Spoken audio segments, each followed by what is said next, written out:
I've always thought, you know, if I help my clients play better, they'll tell their friends and it'll take care of themselves. I'm not going to, you know, does a taxi driver ever discount his fare?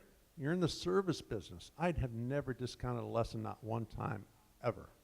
Now, were there a lot of kids I'd like to have helped out? Yes, but what I do for that person instead is they pay full price for their lesson, but I add in time for them. You know, let's say my lesson is $200 for the hour. They pay their $200, I might spend 2 hours with them and I just don't say anything. But everybody should have to pay. And I have fired cats that have paid me a lot of money, but at some point it's got to be good for both parties. You got to be good for each other, and if they're not like-minded, you're better off finding somebody who is, even if it's a dog. What he said as it relates to firing students definitely occurs in my business. It's a reality of the situation that someone's not willing to do the work, then at some point time is a finite resource and I want to deliver my time in the most appropriate manner to the people that are actually going to do the work. And then furthermore, I think the question was more related to provide opportunity to students to come on board in my coaching program. No, I don't have to do that, and I've never had to do that. I've let the results take care of themselves. I've never had to outwardly go and market. Not that I don't think it's a great idea. I think it's absolutely essential. But mine's all word of mouth marketing. Do I make my services accessible to those with less means than others? Absolutely. I have a couple of players that I do scholarship.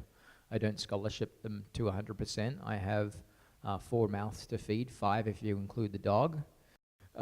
So yeah, I do provide opportunity to access myself and my programs as a coaching resource where means are really constrained, whether they be because they come from a bad area, the family doesn't have the means, or they just go through circumstances that mean that from a short-term period they need some help from my end.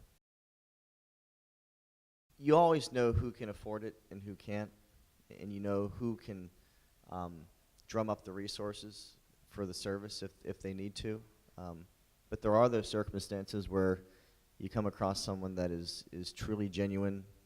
They're interested in who you are and what you do, and you know that you have an opportunity to make a difference in their lives.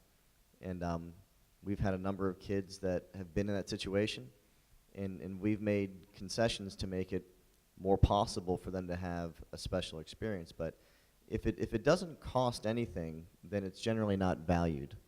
So there's got to be some kind of a trade. Either it's a monetary trade, or it's just an effort, a help-based trade. I mean, I've had kids come out and help set up my lesson tee and rake our bunkers and be part of our program because they knew that I was going to invest a little bit in them if they invested a little bit in us. So I think that there are definitely circumstances where you just got to kind of go with your gut. You got to go with your heart and realize if you can make a difference and that person is really genuinely thankful and they can help you in other ways, then I think it's a good arrangement.